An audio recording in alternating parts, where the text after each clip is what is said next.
It's also going to go up on YouTube, so if you have people who see the presentation afterwards, just shoot me an email. Send me that. All right, so without further ado, we introduce Stephanie Crofts, who's going to tell us about the functional morphology of hard prey questions.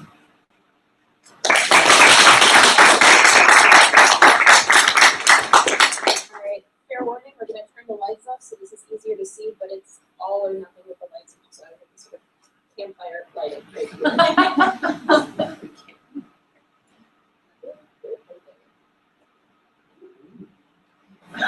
yeah, it's quite dark. Okay, so as Adam said, I am interested in the functional morphology of hard prey crushing teeth. And I sort of want to start this off by saying, if this were, a fairy tale, I have like a little bivalve or something going up to the platinum. My, what round teeth you have! I would say, well, the better to crush you with, my dear, because it's sort of intuitively obvious to everyone that these are teeth for crushing hard prey items. But why? It's intuitive. We know this. But the relationship between form and function is what's really interesting to me. And the story of predators and hard prey items is essentially a story about an arms race. And so here we have two characters. Our hard prey item, the sea urchin up here, and a predator of the sea urchin, the wolf eel. And more often than not, this story is told from the point of view of the predator, or sorry, of the prey. So you get examples like the Cambrian explosion, where we see an increase in hard-shelled organisms in the fossil record because they're protecting themselves from their predators. Or Gary Vermeer's work on the Mesozoic marine revolution, where you go from sort of unornamented, low-spired shells to shells with higher spires, to shells with spikes and armaments that are really good at protecting them. But this tells us nothing about what's happening with the predators. And specifically, what the predators are using to eat these prey items with their teeth. So teeth are the main instrument basically for food processing and sometimes defense. And because there's a very close relationship between tooth morphology and food, and we use this to infer diet for distinct organisms. And so teeth can fall into three main functional groups. You have long, skinny, pointy teeth for piercing through soft, squishy, sometimes slimy prey items, bladed teeth for cutting through flesh, and then these low, round, malariform teeth that get used for crushing or grinding up harder, tougher prey items. And so there's been a fair amount of work done on cutting teeth with Phil Anderson's work, modifying razor blades, double guillotine systems, a lot of work done on how to stab things. But crushing teeth is mostly focused on what's called bunodont dentition, which is essentially our molars. And mostly because we're very concerned with our molars and how they break. We're also very concerned with how they evolved. And so most of this work has modeled the cusps of these bunodont teeth as spheres, either theoretically or building physical models with glass and epoxy to see how they break. And really nicely illustrated here is you see sort of very stereotypical breaks in teeth, and you see that mimicked in this glass model. So it's a pretty good handle on the bunodont teeth, but these are explicitly crushing teeth. The analogy you usually see in textbooks is they act as a mortar and pestle, so there's crushing, but there's also grinding to process prey. These are crushing teeth. And in general, you'll hear crushing teeth described as low or rounded or malariform, but that doesn't really get at the diversity of morphologies that you see in nature. So we've got a couple of elasmobranchs that have wildly different morphologies. Up here it's sort of a cobbly sort of surface, whereas over here, a very flat pavement-like surface.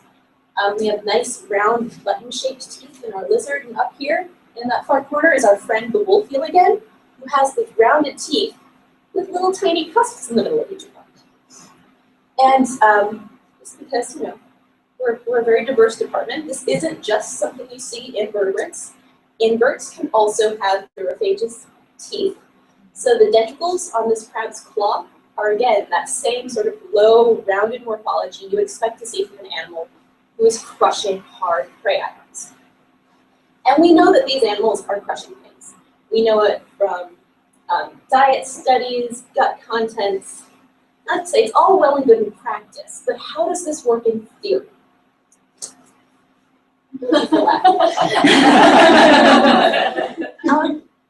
So why are these teeth shaped the way they are? We can divide this out to two functional questions. Are some tooth shapes less likely to break than others? So if you're exerting these really high loads on your prey item, you don't want your tooth to break. And then do some of these tooth shapes break prey better than others? So if you're exerting high loads on your prey, you want that prey to break so you can eat it. And to test this, what I've done is created canonical tooth models, generating a parametric curve and rotating it about the y-axis and varying different parameters. We came up with 3 different series of durophagus-ish tooth morphologies, testing different aspects of that morphology. So first right here, this tooth, I varied the concavity and convexity of the occlusal surface. So you go from a very cupped or concave shape to a convex or domed shape. And then the next 2 series, I looked at the effects of adding a cusp to that tooth. So in the middle, it's adding a cusp and varying how tall the cusp is. And then at the far end, keeping the height of that cusp the same, but varying how wide it is.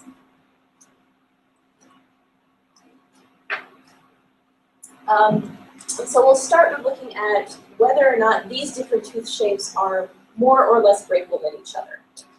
To do that, we used finite element analysis, or FEA for short. And this is an engineering method where we take our shape, break it down into smaller pieces called elements. We have a large yet finite number, so finite elements. And then we apply some boundary conditions. We tell the computer program, this is what the material properties of this shape are, this is how we're constraining it, and we add a load. And the computer calculates how forces get transferred from the points at which you are loading the shape through all of the elements in the entire shape to give you an overall picture of how that shape is reacting to the forces. So in this case, this is one of those canonical teeth. As boundary conditions, we set an outside layer to have material properties similar to that of enamel, so it's a brittle solid. And then the inner core, we gave the material properties of dentin, so a more ductile material. And then, because we didn't want it flying off into space, anchored the bottom of the tooth. And then I applied 2 different loads. The first was a smaller load, mimicking a small prey item. So that was a load applied directly down to the very center of the tooth.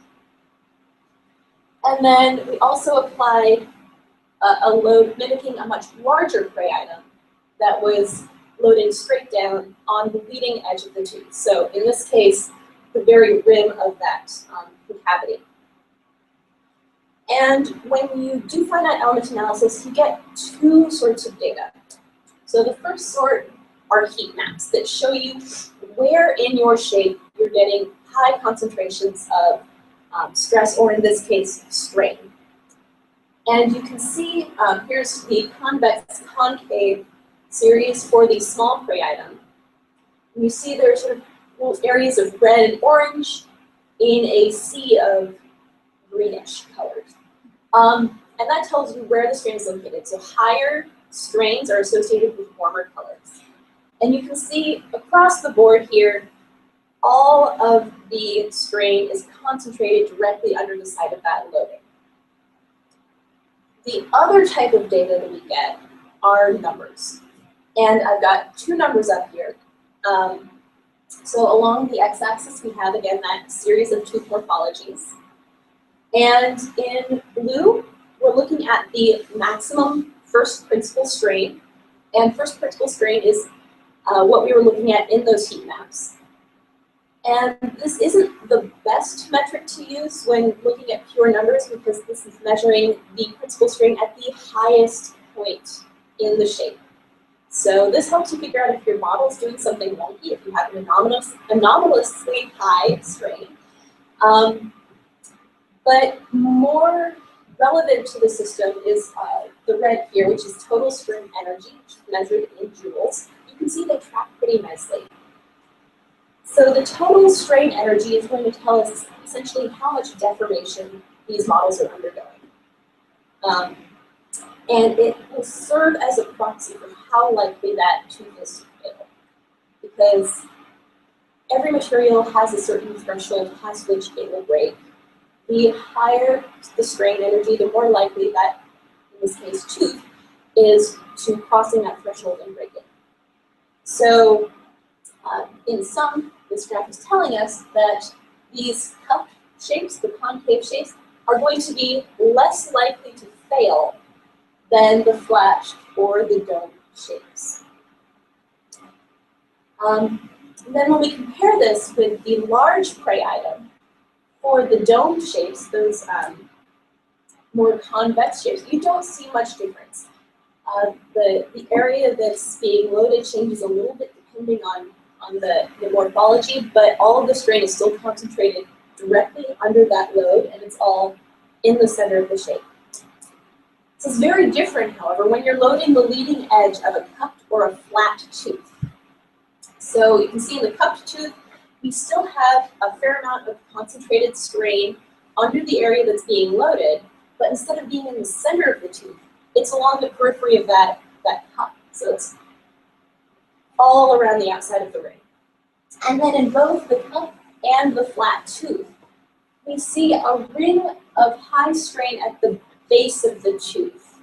And this is really interesting because this is known to be associated with the formation of marginal cracks in teeth, and will result in breaks very similar to the breaks that we saw in those unidont molars that I was showing you earlier. So we know that these are going to fail in a certain way and that those will just chip off at the top. When we look at the actual numbers, which is interesting, is that we see that there's very little difference in the magnitude of the total strain energy and the first principal strain in the cupped morphologies up through the flat morphology. And then both start increasing as you become more convex. So that is it for the concave and convex teeth. We move on, adding a cusp to our tooth. You can see for both the small prey item and the large prey item, the strain remains concentrated underneath the area that's being loaded, so in the tip of that cusp for both the short through tall cusps. And when we look at the total strain energy and first principal strain, maximum first principal strain, excuse me, we see that both increase with the height of the cusp. So no cusp, less likely to break than a very tall cusp. And as you increase the height of your cusp, you become more and more likely to form and break. And finally, when we look at the width of the cusp, keep it the same height, change how wide it is. They're fairly wide, they're behaving very similar to simple dome shape. As we get more narrow, we can see more and more that all of that strain is concentrated purely in the cusp until we get to this bright blue tooth model over here where every bit of the concentrated strain is concentrated in the cusp, and the strain in the rest of the body of the tooth is essentially zero. This is really, really cool because what you can see here is that it doesn't matter for a lot of this morphing space how wide your cusp is until you get to the most narrow morphologies, when the strain in the tooth and the cusp specifically begins to increase very rapidly. So this seems to indicate that you might have a little bit more morphological wiggle room to play with your tooth morphology. So taking this all together, are some teeth more breakable than others? Yes. Convex shapes seem to deform more than the concave shapes. Although the cupped and flat tooth morphologies do have that circle of strain around the base of the teeth, which is associated with known types of tooth failure. And then if you're going to add a cusp to your tooth, it's going to increase the likelihood of tooth deformation and failure. And the taller your cusp, the more likely it is to form. And the width of your cusp doesn't really matter too much until you get to the really, really narrow morphologies, which you want to avoid if you want your tooth to not break. So, are some tooth shapes less breakable than others? Yes, we can say they are. But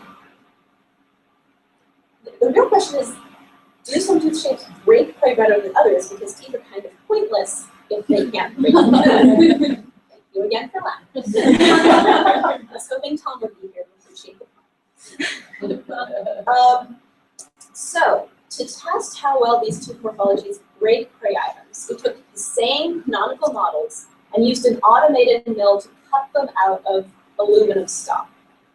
So, these are the same tooth morphologies. Along the back row, we have our cupped tooth right here going through the domed tooth, the other end. And then the middle row, we are varying the height of a centrally located cusp, and along the bottom, we're varying the width of that cusp. And we took these models and we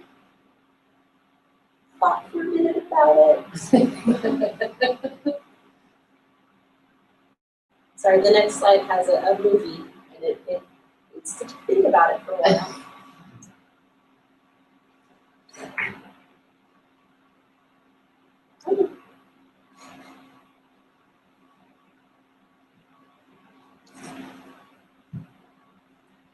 My computer needs its copy point.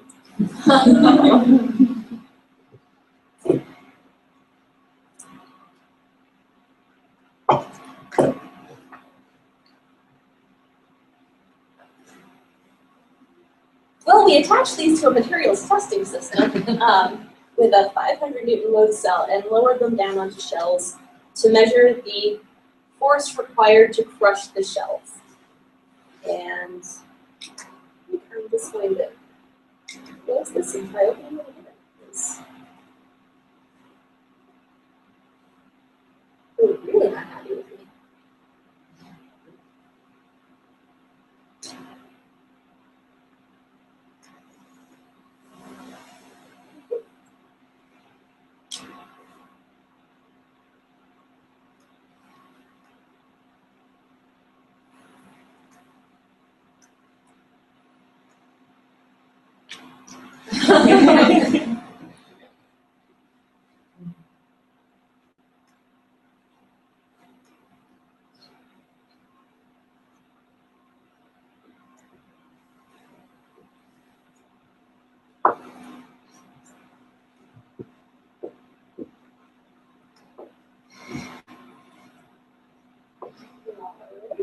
And now my computer's decided my notebook isn't on there.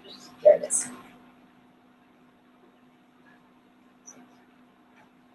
I apologize.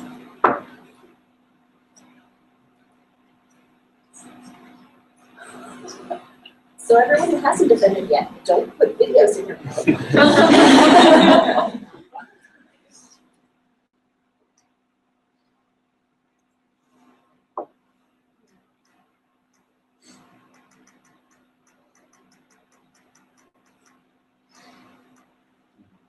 Okay, let's see if you beat yourself.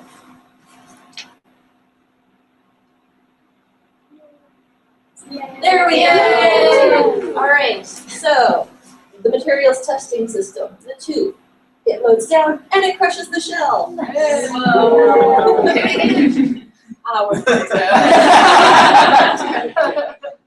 So the problem with this is that shells break at very variable forces. So this is just a graph I pulled from the paper where they've taken the thickness of the shell and correlated it with the force required to break the shell in both drilled and undrilled samples. And the take-home message I really want you to take from this is there's up to an order of magnitude difference for some of these thicknesses. Shells do not break the same way all the time. So how do we account for this? Well, because I'm in an awesome lab that has fun toys, I printed my shells. So we took a CT scan of a shell and printed many, many times. In this way, we were able to test the exact same shell over and over and over and over again. It has the same morphology, the same size, made out of the same materials. So this way I was able to test 25 shells per tooth model for 375 shells. And then I tested 2 different shell morphologies for a total of 750. So our 2 shells here up in white is Nucella astrina, an intertidal snail from Friday Harbor. And down on the bottom, which I'm representing in gray, is Nucella lamellosa, also an intertidal snail from Friday Harbor. And hopefully you can notice that there are some pretty striking morphological differences between these 2 individual shells. So our Nucella astrina sample has a relatively low spire that's pointy, that sticks out of the main body, compared to the Nucella lamellosa. Nucella lamellosa also has more frilly bits, so it's a little more ornamented. But the main difference that you can't see is that Nucella astrina has a much thicker shell wall than the Nucella lamellosa. So we tested these 2 to see if the amount of material going into the shell getting distributed differently affects how they break. All right, so here's the data. Like before, we've got the different tooth morphologies along the x-axis. Along the y-axis, we're just looking at the force required to break the snail shell. More force means it's more difficult for the tooth to break the shell than less force. So you want lower forces if you're trying to eat things efficiently. And box whisker plot, the boxes in white are Nucella astrina, and the boxes in gray are Nucella lamellosa. And hopefully right away you'll notice Nucella astrina, that thicker shelled snail, requires more force across the board to break than the other snail. Also fairly striking should be that the flat and domed teeth require less force to break the shells than the 2 cupped tooth morphologies. So if you're trying to break things well, it's not surprising you want a pointier tooth to better concentrate the applied force. Moving on, looking at the effects of the tooth cusp height, we see, again, Nucella astrina requires more force to break the Nucella lamellosa. And as you increase the height of your tooth cusp, you decrease the amount of force required to break the shell. And finally, when we make a cusp narrower and narrower, it also reduces the amount of force required to break the snail shell. So, sum all of that up, Nucella astrina, thicker shell, beats out the tall spire and ruffliness of the Nucella lamellosa. Our domed and flat tooth morphologies are able to break both shells at lower forces than the cupped tooth morphologies, sorry. And if you're going to add a cusp, the taller and the skinnier, the better. All right, so we've answered both of our questions. Now we're going to put the 2 together and try to get a feel for what trade-offs might be working in this system. So again, tooth morphology along the x-axis. And then over there in, it's kind of an ugly green on the screen, our force data for Nucella astrina only. And then over here in purple are the total principal strain on duty and first principal strain for the larger prey item from the finite element analysis. And what you can see is that it really nicely illustrates that there is a trade-off. You have your flatter and cupped teeth over here, which dissipate into the strain really well, but they're not very good at breaking things. Whereas your domed teeth are much better at breaking things, but they also have much higher strain concentrations in the tooth. And we see similar trade-offs when we add cusps. So lower cusps have lower strain in the tooth, but they're also not as good at breaking things compared with taller cusps, which break shells well, but have high strain concentrations in the tooth. And finally, when we look at the width of a cusp, we again have a lot of morphological wiggle room in terms of how wide your cusp is until we get to the very, very narrow morphologies. And we have this sort of linear decrease in the amount of force required to break a shell with a narrower and narrower cusp. So given these trade-offs, we can begin to guesstimate what sort of an optimal tooth might be. So we're going to go for something that's not going to break and that's going to break prey efficiently. We're really going to look for a flat or very shallowly convex or domed tooth. And if we're going to add a cusp, which will help you break prey items, but it's going to be more likely to break off the tooth, we would expect it to be pretty low and not too narrow. So if this optimal tooth exists, where would we go to look for it in nature? And I propose that we look at fossils, and the Placodontia in particular. These are marine reptiles from the Triassic. They lived in shallow nearshore environments of the Tethys Sea. And for the few non-paleontologists in here, the Tethys is an inland sea that broke apart basically energy and separated the origin of Gondwana. And hopefully you can look at these photos of my Placodon friends and see that they all have these nice, easily identifiable cushions. So let me introduce you to the Placodonts. This is a tree of the Placodontia formes, so it's including the Placodontia and their outgroup, Placodonta.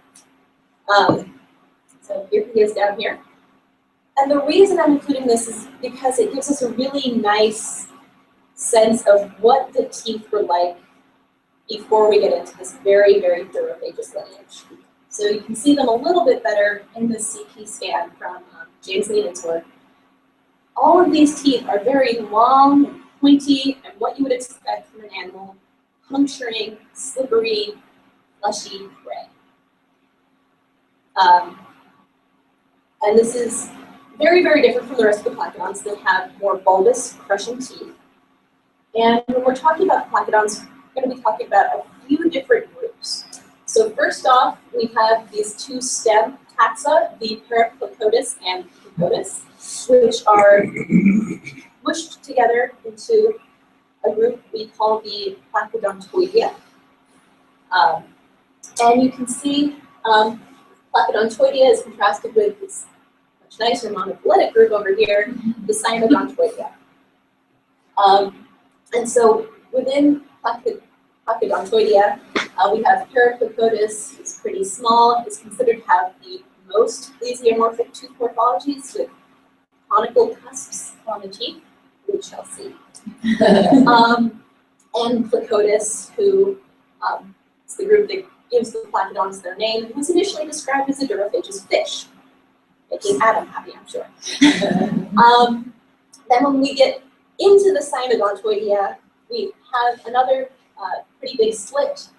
We've got Cyanodus over here. There are a few different species that I looked at, so I'm lumping them all together into one genus.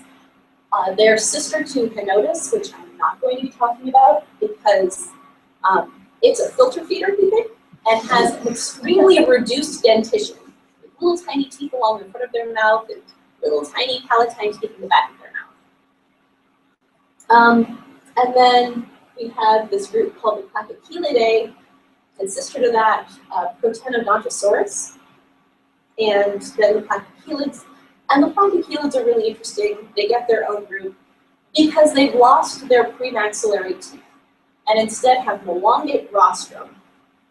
And this has led people to believe that they might be doing something ecologically different from the rest of the Placodonts. It's been proposed that they might be a ray mimic. The rostrum might be sensory somehow.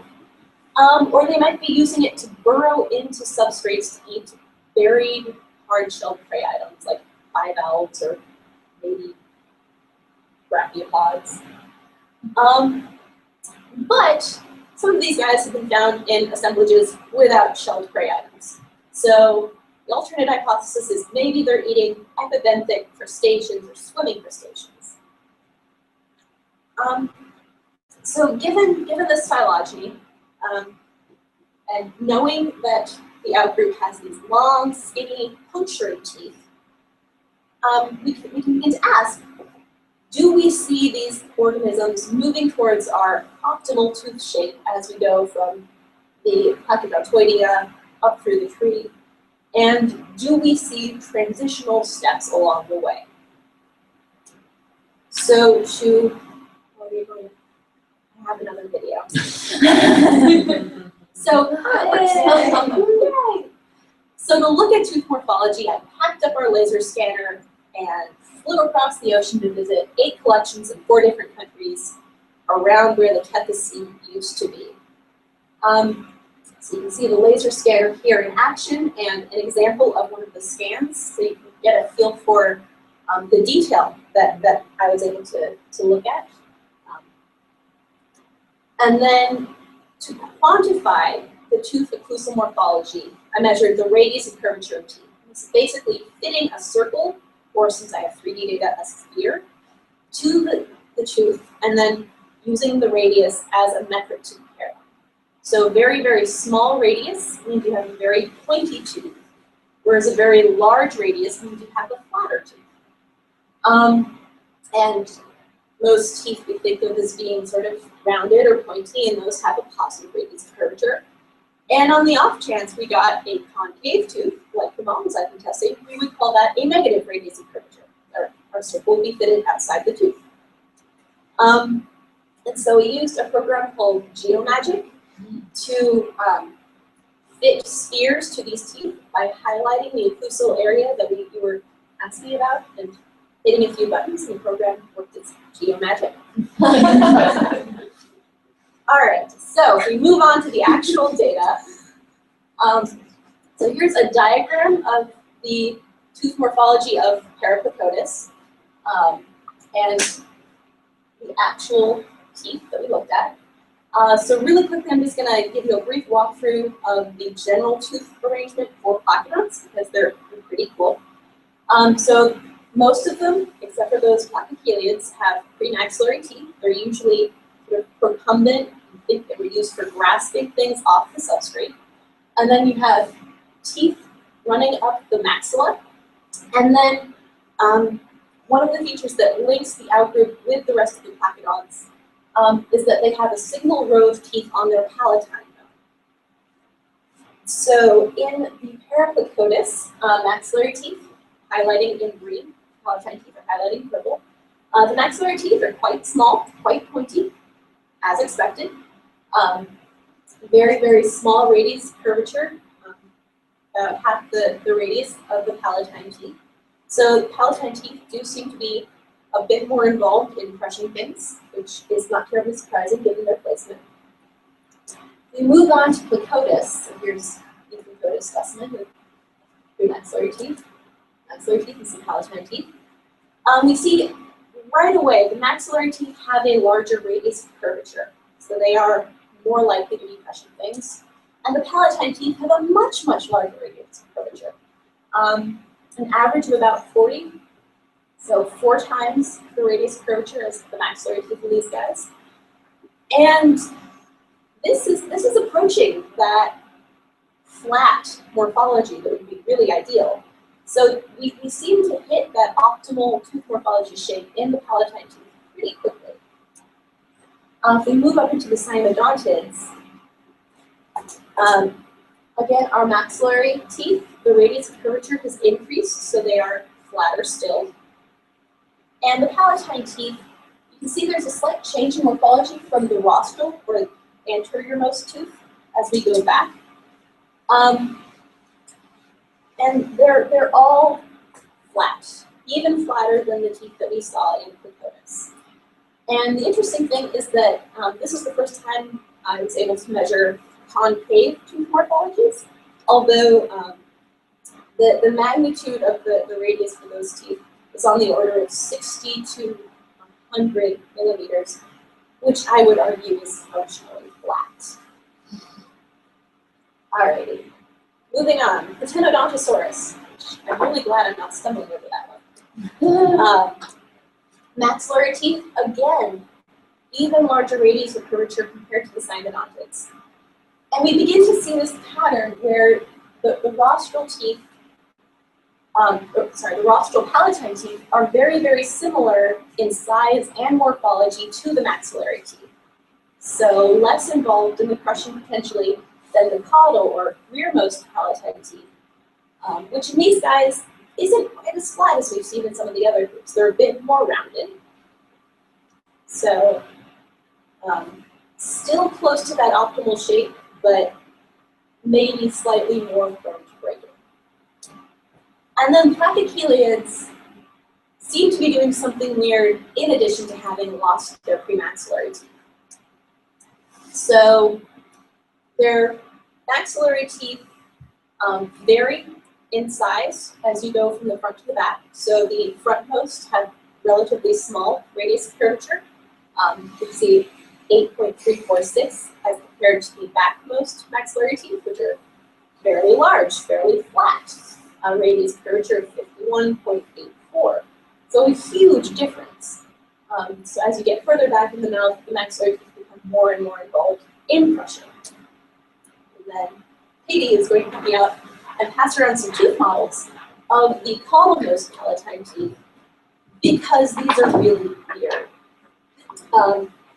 Like in the Placodontosaurus, there's a difference between the rostral and caudal palatine teeth. The rostral palatine teeth being very similar to the caudalmost maxillary teeth. And then the caudal palatine teeth have this really interesting morphology, which it's a little dark, so you might have to feel it for yourself instead of seeing for yourself. But they have a concavity in the tooth with a little raised cusp projecting into it from the medial posterior side.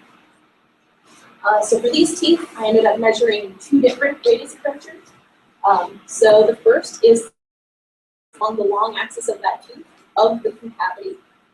And those tended to be fairly large, but not flat, so -37 on average. And then I measured sort of orthogonal to that across the little cusp and found a very small radius curvature, all things considered, on average even smaller than the rostralmost maxillary teeth. So this is kind of interesting. It is far and away not the optimal tooth that we predicted. So are Placodonts optimally duraphagous? Just as a reminder, here's that first schematic with the simple tooth morphologies without a cusp. We would predict an optimal tooth would lie somewhere in here, where you begin to see an increase in the in-tooth strain, but you also have a decrease in the amount of force required to break a tooth or a shell.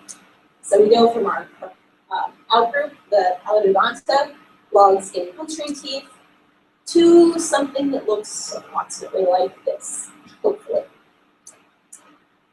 So do we see this across the phylogeny and or across time? So here is the Triassic, divided up into its convenient ages. And these dark gray bars over here represent the times that we have evidence of the different groups of Placodonts. All right, so Paraplacotus. Our basalmost Placodontoidea, also said to have the most plesiomorphic tooth morphologies, and in fact, they are the smallest radius of curvature of any of the Placodonts. So yes, they seem to be closer to that long, skinny, puncturing sort of tooth morphology. Placotus, slightly closer to the more nested groups. Palatine teeth, we already see them hitting on that more optimal tooth morphology. Maxillary teeth, less so, but they're still flatter than the Paraplacotus teeth. And then Cyanotus, both teeth are even flatter still.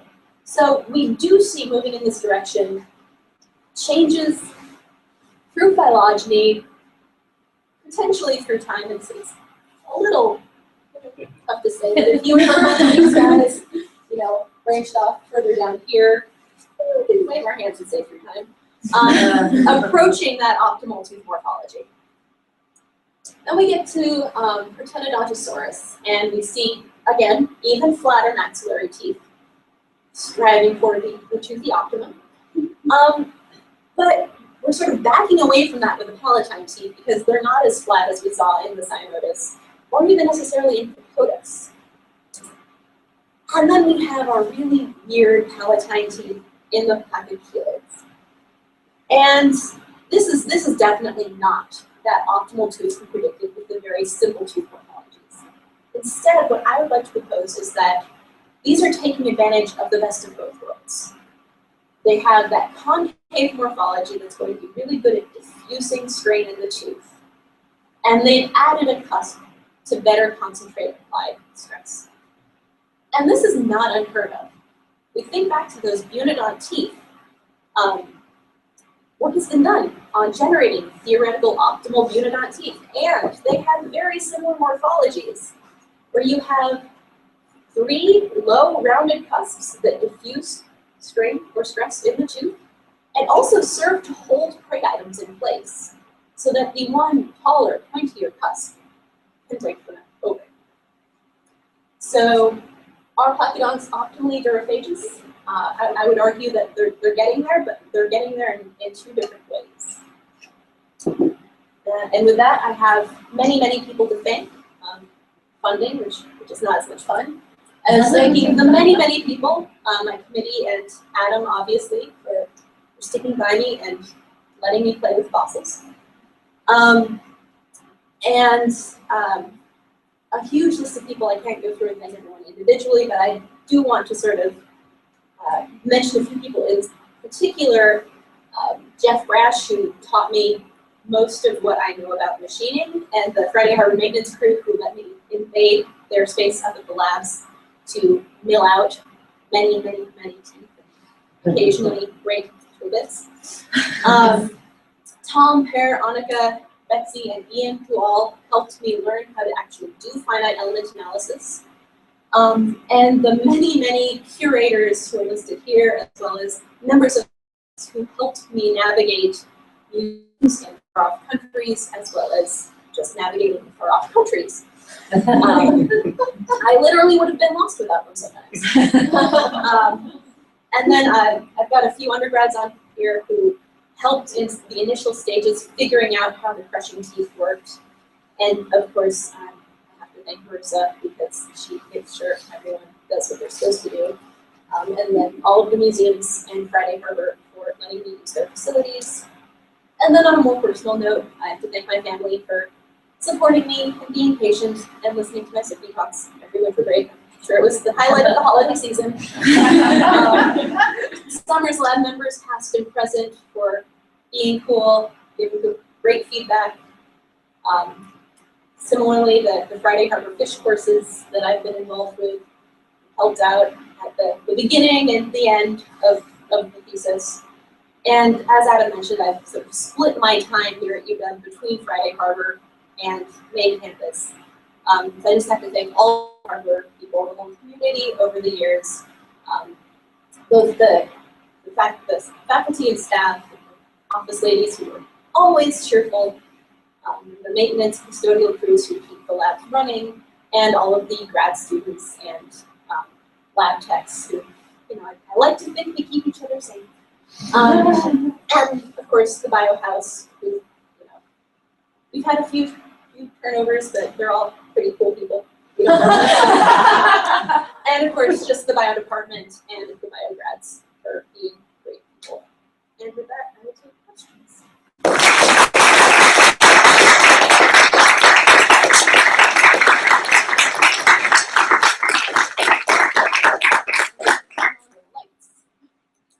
Yeah, Charlie. That was really excellent. Great job. So I had a question about your Placodonts. What are the differences in size among the species that you examined? And a second follow-up to that. Yeah. Do we know how prey size scale to the size of these animals, or at least the prey that were available at the time? Yeah. So most of these guys over here were about the same size. I think on average the Placodonts skulls that I've seen were about 170, 180 centimeters long. Placodonts was smaller, which could potentially account for some of the differences in the radius curvature of the teeth, but if you just scale them up, they're still smaller than the others. They're still coming regardless of the size. And some work has been done on looking at size limits in prey items. Oliver wrote about it, and I can't remember exactly the size of the prey, but they do seem to be limited in ape size, so there is a limit to how large the prey they can ingest. But that does seem to correspond to the shell invertebrates they find in deposits with all of these guys, except for the ones that we don't see shell invertebrates. It's just sort of weird. With that, Yeah, I'm just thinking about how we can account for just actual animal size and the discrepancies that you can see. absolutely. I have two questions, and one of them kind of goes up with Shirley just asked. So some of these animals, you talk about the differences in like the jaw musculature. Some of them must have had just enormous, like the holes in the side for muscle attachment are huge. So the ability to some of them generate more force maybe than others. Is that Again, Ripple a factor? has done some work modeling musculature, and there is a host of adaptations to really bulk up their jaws and give them more force. I can't remember the specifics right now, except for I noticed the youth over people whose musculature is able to do suction feeding. But And then my other question was just more like a general. So we're talking about an arms race with shells and teeth. So you think of like an arms race, like the cheetah catches the gazelle, or the gazelle is fast and gets away. So there's two like hockey's out there. Here it's like the animal eats the shell already, so that's like a cheetah and the gazelle. Is there an example you know about from like natural observation of like a wolf seal or someone that's like giving up? oh yeah, Because it can catch them, so it's just split out and go fine. yeah. Pretty Pretty much, yeah. So you see that in some like prey choice experiments. People will give organisms different sized prey items, different thicknesses of shells. And sometimes they can get them in their mouths and they'll try and chew them. Yeah, you just spit them out some way or something. In case of like rays or something. Yeah, so you do see that. Or with crabs, they have different approaches to breaking open shells depending on how thick the shells are and how large they are. And sometimes, they try everything and then just give up and say they can't do it. So yes, you definitely see things trying to eat shell organisms, not managing it, and doing it. So this is being live streamed and people are texting me questions. This is, in manta rays, you have a case of filter feeding arising in a duraphagous lineage. Do you think that could be more general and you're seeing filter feeding arising in a duraphagous lineage? I don't know, and it's something that Misty, Matt Coleman, and I have talked about investigating further because it does seem to be sort of a common theme. So this is the filter feeder right here. So we've got a very small row of little denticles here, weird grooves going up to a tiny pair of palatine teeth in the back. And what they think, based on the fossils, is that they might have baleen type structures hanging down from these grooves. Based on sort of smudges in the matrix. And there are only 8 of these critters ever. I think half of them are still unprepared. So I think it'd be really interesting if you could get a nice CT scan of one before it's prepared out, see if you can find some of that daily type stuff. I know based on Misty's work, it looks like sort of the relationship between the gill rakers and the durophagy seems to be that they develop these hypertrophy-ish gill rakers to protect their gills from detritus of the shells, which isn't really an issue for these guys as they don't have gills. So it would be interesting to see if we could find some other similar pattern or if it's just a bit of luck.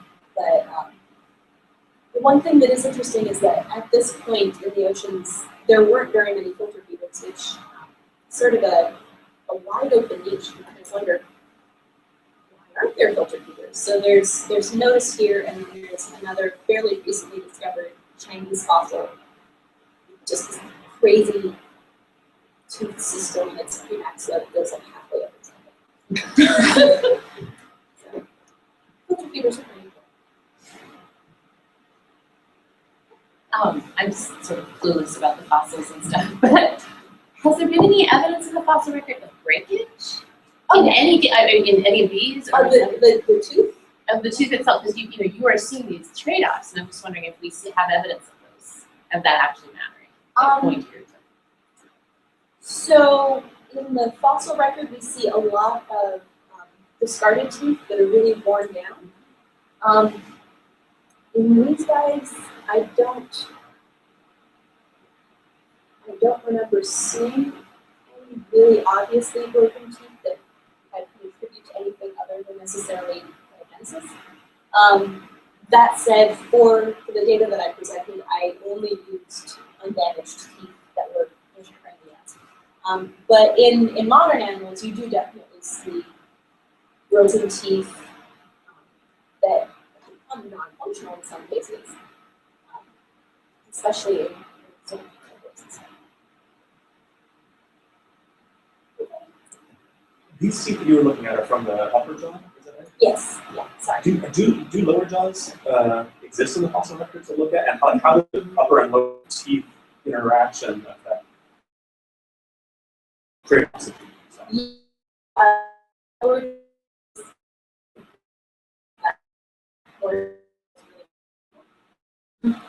The way that the teeth in the jaws are arranged, for example, they start